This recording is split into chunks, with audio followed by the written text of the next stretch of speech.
हमारे बीच में कई बार प्रभु कईयों को बुजुर्गी में बुला लेता है, कईयों को नौजवानी में बुला लेता है। परमेश्वर बागवान की तरह है। कई सब्जियां, जैसे टमाटर हो, कच्चा नहीं तोड़ता, पकने के बाद जब लाल हो जाता है तब तोड़ता है। भिंडी हो, पकने के बाद नहीं, कच्चे में ही तोड़ लेता है। कईयों को प्रभु बचपन में बुला लेता है, नौजवानी में बुलाता है, कईयों को बुजुर्गी में बुलाता है। उसके लिए हम एक एक अपने जीवन के एक एक दिन की कीमत को समझते हुए परमेश्वर की इच्छा के अनुसार चले, परमेश्वर की तसल्ली सबके जीवन में बनी रहे। आइए हम अभी विषय में जाएंगे। जैसे पिछले सप्ताह आपको बताया कि आगे से हम लोग बुधवार के दिन, अब सोमवार, मंगलवार और वीरवार के दिन कोई क्लास नहीं है, बुधवार के दिन क्लास है। और बाकी जो आप लोगों ने सवाल भेजे हैं उनका हम जवाब तैयार कर यूट्यूब में अपलोड करते जाएंगे। उसके लिए अभी हम लोग को इस सेशंस में बुधवार के दिन अब सवाल जवाब नहीं है, अब हम विषय सीखेंगे। संबंधित सवाल अगर कुछ है तो आप चैट में डाल सकते हैं, तो उसका हम अगले सप्ताह इस विषय से संबंधित है तो ही हम इस विषय को पढ़ाते वक्त उस विषय का जवाब देंगे। अब इस बार जो हम लोग विषय शुरू करने जा रहे हैं, आप जानते हैं रविवार के दिन हम लोग यहोशू का पुस्तक सीख रहे हैं, किस प्रकार इस्राएल वायदा किए देश में प्रवेश किया। और उसके बाद नौजवानों की सभा में हम दाऊद के जीवन सीख रहे हैं। बहनों की सभा में हम आत्मिक लड़ाई का विषय सीख रहे हैं। और सवाल जवाब में हमने बहुत से विषय सीखे। अब हम इस बार के सेशन में परमेश्वर के मंदिर, मिलाप वाला तंबू, हम वो विषय मिलाप वाला तंबू नहीं सीखेंगे। प्रभु के दास पास्टर एम सैमुअल ने वो विषय सिखा दिया है, लेकिन इस मिलाप वाले तंबू के सबसे मुख्य भाग अति पवित्र स्थान, उस विषय को हम लोग सीखेंगे। इस विषय में ध्यान रखना, हम लोग इस बार का जो हमारा अध्ययन है, मिलाप वाले तंबू जो मंदिर है, परमेश्वर का मंदिर, जिसके बारे में पिछले दिनों में मैंने कुछ बातें आपके सामने आराधना का विषय जब बता रहे थे तब आपको इसके बारे में बताया था।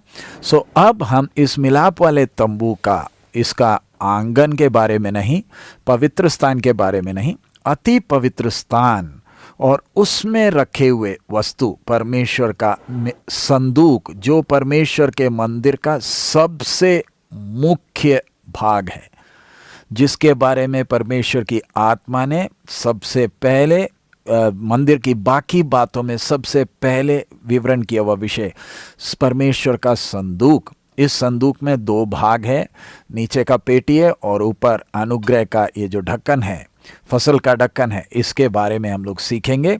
उसके साथ साथ इसके अंदर रखी हुई तीन चीज़ें हैं। मन्ना बर्तन में रखा है, उसके साथ 10 आज्ञाओं के 2 पत्थर रखे हुए हैं और उसके साथ साथ हारून की छड़ी भी, ये भी इसके अंदर, इस विषय को भी हम लोग सीखेंगे। और उसके साथ साथ परम पवित्र स्थान या नया यरूशलेम, उस विषय को भी हम लोग इसी के साथ हम लोग सीखेंगे। मेरा आपसे विनती होगा, ये गहरा विषय है, गंभीर विषय है, इसको समझने के लिए आप लोग प्रार्थना करें। बुधवार के दिन हमारा जब बाइबल अध्ययन होता है, पहले की तरह नहीं कि जस्ट हम बैठे सवाल जवाब हुआ, अब गहरा विषय सीख रहे, क्योंकि हम इतने महीनों से बहुत से विषय सीखते आए हैं। अब समय आ गया, थोड़ा भारी खाना भी खाना है। हमेशा दूध पीते रहेंगे तो आत्मिक तौर पर बलवंत नहीं हो पाएंगे, दूध के बाद और भारी खाना भी खाना है, प्रभु का आगमन नज़दीक है।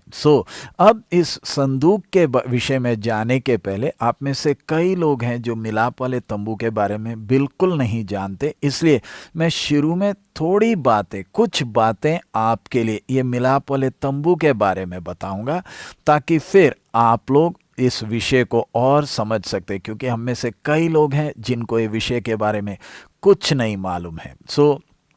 अब इस मंदिर के विषय में जब हम ध्यान देते हैं, सबसे पहली बात, इस विषय को अगर आपने सीखना है, ये विषय का विवरण निर्गमन 25वें अध्याय से लेकर 40वें अध्याय तक, इतने अध्यायों में इस मंदिर का विवरण विस्तार से दिया गया है।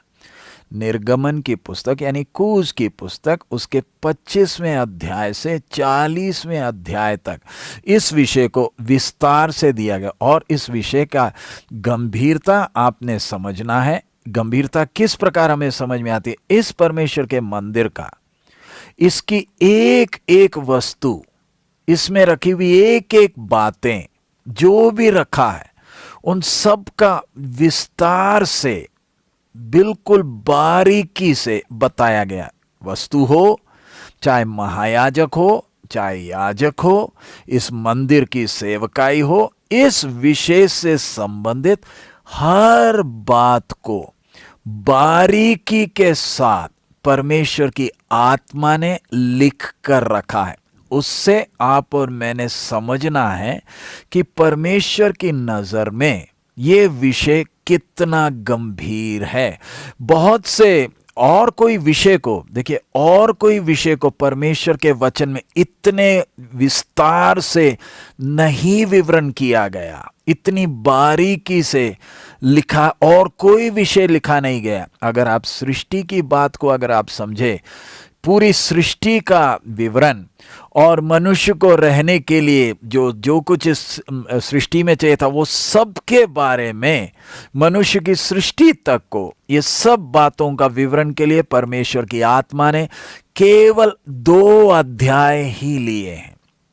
केवल 2 अध्याय में सारी सृष्टि, उसमें मनुष्य की सृष्टि भी है, साथ साथ इस मनुष्य के लिए इस पृथ्वी में क्या क्या चाहिए, उस सारी बातों का विवरण के लिए परमेश्वर की आत्मा ने केवल 2 अध्याय लिए। जबकि इस विषय के लिए परमेश्वर की आत्मा ने निर्गमन 25वें अध्याय से 40वें अध्याय तक इतना विवरण दिया। उससे आप और मैं समझना है कि परमेश्वर इस विषय को कितना गंभीरता से लेता है। परमेश्वर की आत्मा इस विषय को कितनी गंभीरता से लेती है। इसलिए हम में से बहुत से विश्वासी लोग, हम लोग सोचते हैं कि ये विषय पढ़कर करना क्या है, ये तो हो गई है, ये तो इतिहास है, अब इसे पढ़ने की कोई जरूरत नहीं है। लेकिन ध्यान रखना, ये इतिहास में हुआ हुआ घटना है, तो भी इस बात को मेरे आत्मिक जीवन में बहुत जरूरी है। अगर आप इस गंभीर विषय को नहीं समझ पाते हैं, ध्यान रखें, मैं दोबारा कहूंगा, अगर आप इस विषय को गंभीरता से नहीं समझ पाते हैं, आपकी आत्मिक जीवन में इसकी कमी जरूर होगी, जरूर कमजोरी इसकी होगी, क्योंकि यह विषय हमें आत्मिक तौर पर बहुत बलवंत करता है।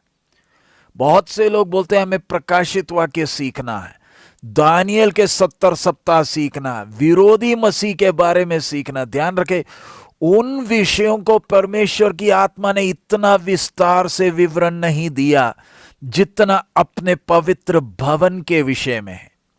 अब जब मैं अगर 70 सप्ताह का विषय अगर लेता आज, या मैं बोलता मैं प्रकाशित वाक्य का विषय लेता, तो बहुत से और लोगों ने जुड़ जाना था। आप खुद ही देख लेना, अगर मैं अगर प्रकाशित वाक्य ले लेता तो हमारे व्यूज कितने बढ़ जाने थे। लेकिन ये विषय लेने वक्त लोगों को इतनी दिलचस्पी नहीं है। क्यों? क्योंकि हमारी सोच है ये तो इतिहास है, इससे मुझे क्या फायदा, मुझे तो अब होने जाने वाली बातों को मालूम करना है। प्यारे अजीजों, मालूम है परमेश्वर के वचन के 66 पुस्तक में से अगर कोई भी विषय को आप अगर छोड़ देते हैं और बोलते हैं मुझे वो सीखने की जरूरत नहीं है, उसका बहुत भारी असर आपके आत्मिक जीवन में होता है। कुछ लोग मुझे कॉल कर कर बोलते हैं दुष्ट आत्मा मुझे सताती है, या जीवन में ऐसी बहुत सी बातें। ये सब क्यों कमियां हैं? वचन को 66 पुस्तकों को समझे नहीं है, कुछ बातें इधर उधर से समझ ली और फिर सोचते हैं काम चल जाएगा। प्यारे भाई, प्यारे बहन, पार्ले जी का बिस्कुट खाने से या समोसे खाने से या गोलगप्पे खाने से तबीयत नहीं बनती है। उसके लिए आपको बकायदा चावल और बाकी सब्जियां, रोटियां बकायदा संतुलित तौर पर खाना है। तब जाकर आपके आत्मिक जीवन में उन्नति हो पाएगी, तभी आप बलवंत हो पाएंगे। इसलिए आपने और मैंने इस विषय के गंभीरता को समझना है। पढ़िए रोमी 15:4, रोमियों की पत्री 15वां अध्याय, उसका 4था वचन मैं आपके सामने पढ़ूंगा। आप भी अपने बाइबल को खोल लीजिए।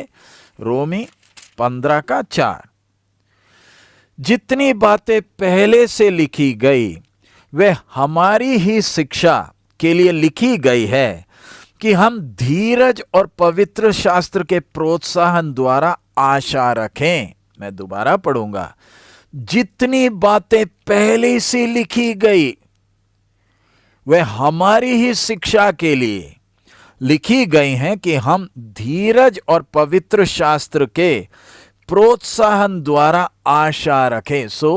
आप और मैं विश्वासी भाई बहन, चाहे प्रभु के दास हो, चाहे आप विश्वासी हैं या आप सेवा में निकल रहे हैं, तो ध्यान रखें, मैंने परमेश्वर के वचन में लिखी हुई 66 पुस्तकों की सब बातों को अच्छी तरह सीखना है, समझना है। क्यों? ताकि मेरी आत्मिक उन्नति हो सके, मैं आत्मा में बलवंत हो सकूं, मैं परमेश्वर के उस स्वभाव में मेरा स्वभाव बदल सके। इसलिए मैंने ध्यान रखना। इस अगला विषय, इसमें जब हम ध्यान देते हैं कि परमेश्वर का वचन, नया नियम भी इस परमेश्वर के मंदिर के विषय को बार बार दोहराता है। ध्यान रखें, हम जो व्यवस्था के बारे में पढ़ते हैं, उस व्यवस्था को जब हम देखें इस मंदिर में, वो व्यवस्था इस संदूक के अंदर के इस 2 पत्थरों में है। उसका सारांश ये 2 पत्थरों में दिया गया है। व्यवस्था की 613 नियम, उसका सार ये 2 पत्थर में है। ये सिर्फ एक मॉडल है आपके सामने। आप समझ सकते हैं व्यवस्था से भी कितना गंभीर विषय है परमेश्वर का मंदिर। इसका एक छोटा सा भाग है वो व्यवस्था।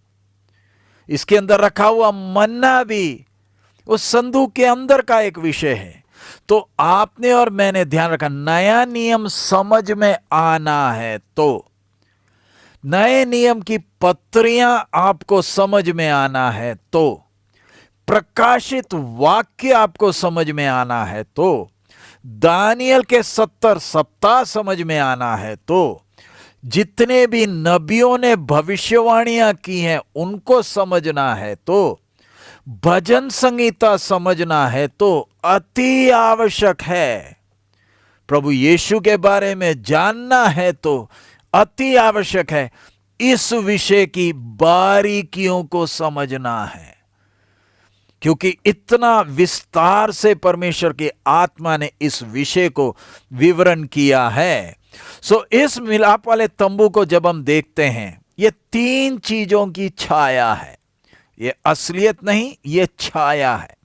सबसे पहला, स्वर्ग का, परमेश्वर का निवास स्थान। स्वर्ग कैसा है समझना है तो आपको ये विषय समझना है, क्योंकि ये स्वर्ग की झलक देता है। किसी ने स्वर्ग को देखा नहीं, लेकिन ये परमेश्वर के मंदिर से आप स्वर्ग कैसा है झलक आपको मिलेगा। कई लोग बोलते हैं स्वर्ग में परमेश्वर ने मेरे लिए कोठी तैयार की है, सोने का सड़क होगा, बस उसी बात में लगे हुए हैं। स्वर्ग कैसा है उस बात को परमेश्वर हमें समझा कैसे रहा है। अब्राहम जिस तिरने वाली शहर को देखकर चल रहा था, जिसके कारण वो तंबुओं में रहा करता था, वो शहर का विवरण अब्राहम को परमेश्वर ने दिया नहीं, इस्राएलियों के सामने स्वर्ग की झलक को सामने रखा है। इसलिए अगर आपको स्वर्ग के बारे में जानना है तो परमेश्वर के मंदिर के बारे में जानना अति आवश्यक है। नंबर 2, प्रभु यीशु के बारे में आपने जानना है। प्रभु यीशु है कौन, प्रभु यीशु की सेवकाई क्या है, वो सब समझना है। तो ये मंदिर प्रभु यीशु मसीह की जीवन और सेवकाई को विस्तार से विवरण करता है। प्रभु यीशु के बारे में जानना है तो आपको ये परमेश्वर के मंदिर का विषय अच्छी तरह सीखना और समझना है। नहीं है तो आप प्रभु यीशु को सिर्फ एक गुरु या महात्मा के तौर पर ही देखेंगे। अब तीसरी बात, ये परमेश्वर की कलीसिया की छाया है कि परमेश्वर अपनी कलीसिया में वास करता कैसे है।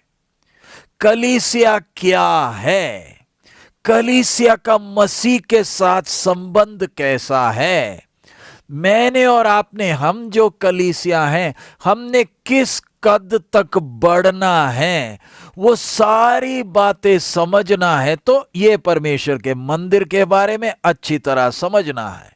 दोबारा कहूंगा, पर स्वर्ग के बारे में समझना है तो, प्रभु यीशु के बारे में समझना है तो, कलीसिया और परमेश्वर के साथ के संबंध के बारे में समझना है तो आपको ये परमेश्वर के मंदिर के बारे में सीखना है। ये 3 चीजों के बारे में स्पष्ट रूप से बता रहा है कि परमेश्वर स्वर्ग कैसा है, प्रभु यीशु कौन है, सेवा कौन सा किया, उसके साथ साथ कलीसिया का परमेश्वर के साथ का संबंध, कलीसिया ने कैसे होना है, दुल्हन ने कैसे होना है, परमेश्वर का भवन कैसे होना है, मसीह की देह कैसे होनी है, वो सब इसमें हम सीखते हैं। अब स्वर्गीय मिलाप वाला तंबू के बारे में जब हम देखते हैं, आप पढ़ लीजिए इब्रानियों की पत्री 9वां अध्याय उसका 23 और 24। इब्रानियों की पत्री 9वां अध्याय उसका 23 और 24। Hebrews 9:23 and 24 मैं आपके सामने पढ़ रहा हूं। इसलिए अवश्य है कि स्वर्ग में की वस्तुओं के प्रतिरूप इन बलिदानों के द्वारा शुद्ध किए जाए, पर स्वर्ग में की वस्तुएं स्वयं इनसे उत्तम बलिदानों के द्वारा शुद्ध की जाती, क्योंकि मसीह ने उस हाथ के बनाए हुए पवित्र स्थान में, जो सच्चे पवित्र स्थान का नमूना है, प्रवेश नहीं किया, पर स्वर्ग ही में प्रवेश किया, ताकि हमारे लिए सब परमेश्वर के सामने दिखाई दे। अब मैं दोबारा पढ़ूंगा और मैं प्रार्थना करता हूं कि परमेश्वर की आत्मा हम एक एक को, इस एक एक शब्द को समझने में सहायता करें। जब आप इस मंदिर को देख रहे हैं, आप असलियत में स्वर्ग को देख रहे हैं। इधर पढ़ रहे हैं, इसलिए अवश्य है कि स्वर्ग में की वस्तुओं के प्रतिरूप, यानी इस मंदिर में जो कुछ है वो किसी चीज को दिखा रहा है, प्रतिरूप है, इन बलिदानों के द्वारा शुद्ध किए जाए। यानी इस मंदिर की हर बातों को शुद्ध कैसे होता था, इस वेदी के ऊपर बलि चढ़ती थी, जानवरों का खून अर्पित होता था, उससे शुद्ध होता था। पर स्वर्ग में की वस्तुएं स्वयं इनसे उत्तम बलिदान के द्वारा शुद्ध की जाती। यानी स्वर्ग शुद्ध होना है तो पवित्र जल से शुद्ध नहीं होता है। जानवरों के खून से शुद्ध नहीं होता है, लेकिन इन सब वस्तुओं से भी उत्तम बलिदान से शुद्ध हुआ, क्योंकि क्योंकि मसीह ने उस हाथ के बनाए हुए पवित्र स्थान में, जो सच्चे पवित्र स्थान का नमूना है, प्रवेश नहीं किया, पर स्वर्ग ही में प्रवेश किया। ध्यान रखें समझने के लिए, प्रभु यीशु जब इस पृथ्वी में सेवा कर रहे थे, हेरोद के द्वारा सुधारा गया उस मंदिर में जाया करते थे, मंदिर जरूर जाया करते थे, लेकिन पवित्र स्थान के अंदर नहीं जाते थे। ना ही प्रभु यीशु मसीह मरे में से जी उठने के बाद इस हाथ के बनाए जो मंदिर जो यरूशलेम में था, इस मंदिर में नहीं गए। जी उठने के बाद, जी उठने के पहले गए, लेकिन फिर भी इसके अंदर नहीं गए। अंदर इस मंदिर के बारे में जब देखते हैं, बाहर से यह है, अंदर इसके भाग है, मैं बाद में आपको दिखाऊंगा। तो मैं बोलने का मतलब, प्रभु यीशु जी उठने के बाद इस मंदिर में नहीं आए, क्योंकि इससे भी उत्तम, इसमें तो जानवरों का खून से शुद्ध होता था। तो उससे आप समझना स्वर्ग कितना पवित्र है। पहली बात आपने समझना, अगर ये मंदिर में पापी अंदर नहीं घुस सकता था, इस मंदिर में अनजाने में हुए गलती के कारण वो जानवर को लाता था याजक के सामने, हाथ रखकर जानवर के ऊपर पाप डालता था और जानवर वध होता था। ऐसे है तो जो जानबूझकर पाप में खेलते हैं, क्या कलीसिया जाते वक्त स्वर्ग में जाएंगे? क्योंकि बहुत लोगों का सोचना है कि हम दुल्हन में नहीं है तो कोई दिक्कत नहीं, स्वर्ग तो पहुंच जाएंगे। यह सोच है। प्यारे अजीजों, मैं आपसे अति पवित्र स्थान में घुसने की बात नहीं बोल रहा। इस मंदिर के आंगन में भी याजक ही घुसते थे, जो शुद्ध हैं, जिन्होंने समर्पण किया, बाकी सब इसके बाहर थे। तो स्वर्ग में, स्वर्ग किसके लिए है? बपतिस्मा लेने से काम नहीं होगा। उस बात को मैंने और आपने समझना है।